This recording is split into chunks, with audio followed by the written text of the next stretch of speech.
किराएदार बेटा। उठ जा नालायक, सुबह के 8 बजने को है। तुझे एग्जाम नहीं देना क्या? थोड़ी देर और सोने दीजिए ना पापा। तू उठता या फिर मैं तेरे ऊपर पानी फेंकूं? रोज गधों की तरह सोता रहता है, पेपर की कोई टेंशन ही नहीं है। और एक हमारा समय था जब हम पेपर में फेल होने के डर से रात भर पढ़ा करते थे, सो ही नहीं पाते थे। तो क्या अब आप उसका बदला मुझसे लेंगे? मैं 15 मिनट बाद उठ जाऊंगा, आप प्लीज जाइए, मुझे डिस्टर्ब मत कीजिए। इतना कहकर रौनक रजाई ढककर फिर से सो जाता है। तू ऐसा नहीं मानेगा, रुक मैं अभी पानी लेकर आता हूं। बस फिर क्या था, इतना कहकर वो भागते हुए बाथरूम में जाते हैं और पानी की एक बड़ी सी बाल्टी लाकर रौनक के ऊपर फेंक देते हैं। पानी पड़ते ही रौनक झट से उठ जाता है। ये आपने क्या किया पापा? अब तो उठेगा नहीं तो यही करना पड़ेगा ना। वैसे थैंक्स डैड, आपके कारण ना अब मुझे नहाने की भी जरूरत नहीं पड़ेगी। चलिए अब आप माँ से बोलकर मेरे कपड़े निकलवा दीजिए, तब तक मैं ब्रश कर लेता हूँ। वैसे कल ना आप एक काम और करना, नहलाने के साथ साथ मुझे ब्रश भी करवा देना। ये ब्रश करने में ना मुझे बहुत आलस आता है। रौनक की बातों से अरविंद का मुंह खुला का खुला रह जाता है। वो अपनी पत्नी कमला के पास जाता है और रौनक की हरकतों के बारे में बताता है, जिसे सुन उसकी पत्नी हंसने लगती है। तुम अपने बेटे को समझाने के बजाय हंस रही हो। रौनक बच्चा है, धीरे धीरे सुधर जाएगा, आप क्यों उसके पीछे पड़े रहते हो? अभी नहीं सुधरेगा तो कब सुधरेगा? 10वीं क्लास में है रौनक, वो अब कोई बच्चा नहीं रहा। अरविंद की इतना बोलते ही वहां रौनक भी आ जाता है। क्या डैड, मैंने आपको एक काम दिया था, वो भी नहीं हुआ आपसे। अरे क्या हुआ बेटा?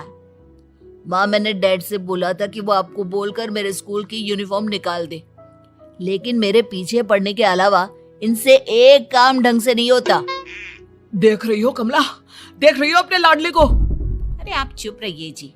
चलो बेटा, मैं तुम्हें कपड़े निकाल कर दे देती हूँ। बस ऐसे ही साल पर साल बीतते जाते हैं, लेकिन रौनक के रवैये में कोई बदलाव नहीं आता। वो पहले से भी ज्यादा आलसी और पूरी तरह अपने माता पिता पर निर्भर हो जाता है। 2 साल बाद पता नहीं कहाँ गायब रहता है पूरे दिन, अब तक तो आ जाना चाहिए था। अरे आप इतनी फिक्र क्यों कर रहे हैं उसकी? दोस्तों के साथ खेल रहा होगा, आ जाएगा अभी। ये कोई टाइम है खेलने का? 10 बजने वाले हैं, इतनी रात में कौन खेलता है? कमला कुछ कहती उससे पहले ही रौनक वहां आ जाता है। मम्मी जल्दी से खाना लगा दो, बहुत भूख लग रही है। तुम्हें तब तक खाना नहीं मिलेगा जब तक तुम बता नहीं देते कि इतनी रात गए कहां से आ रहे हो। ओ प्लीज डैड, अब आप एसी पे प्रद्युमन बनकर मेरे सर पर बंदूक लेकर मत बैठ जाना। अपनी फालतू की बकवास बंद कर और बता कहां से आ रहा है। माँ अब समझाइए ना डैड को। बता देना बेटा, इनको भी तसल्ली हो जाएगी। आप बोल रही हैं तो बता देता हूँ, मैं दोस्तों के साथ मूवी देखने गया था, इसलिए देर हो गई। तो इन सब चीजों में मेरे पैसे उड़ाता है। कभी 1 रुपया कमाने के बारे में सोचा है तूने? जब देखो हवा की तरह पैसे उड़ाता रहता है।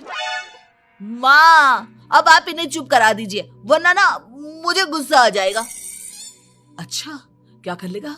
बता ना, क्या कर लेगा तू? वैसे बात तो ठीक ही है, मैं कर ही क्या सकता हूँ। पैसे तो फिर भी मैं आपसे ही मांगूंगा ना।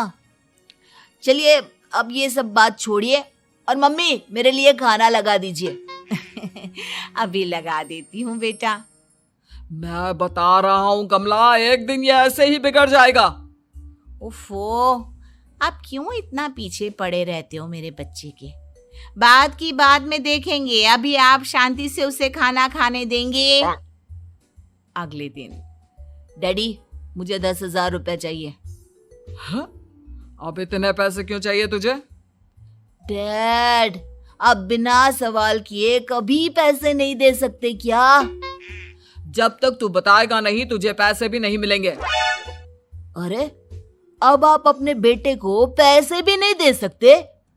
नालायक, तेरी उम्र के लोग नौकरी करते हैं और एक तू है जो नौकरी करने का नाम ही नहीं लेता कभी। आप लोगों के होते हुए भला मैं नौकरी क्यों करूं? अरे हम कब तक पैसे देंगे तुझे? तुझे भी तो अपने पैरों पर खड़ा होना होगा ना। कौन सा उधार के पैरों पर खड़ा हूं? अपने ही तो पैरों पर खड़ा हूं मैं। इसी तरह रौनक दिन प्रतिदिन लापरवाह होता जाता है। उसकी लापरवाही को देखते हुए अरविंद और कमला अपने बेटे की शादी कराने का फैसला लेते हैं और 1 महीने के अंदर अंदर ही रौनक की शादी मेघा नाम की लड़की से करा देते हैं। शादी के कुछ दिन बाद, रौनक, मुझे एक अच्छी सी साड़ी चाहिए, आप ला दोगे ना? हाँ, क्यों नहीं। कितने तक की आती है साड़ी? यही करीब 5,000 तक की। तुम चिंता मत करो, मैं आज ही डैडी से पैसे मांगकर तुम्हारे लिए साड़ी ले आऊंगा। आप कब तक ऐसे ही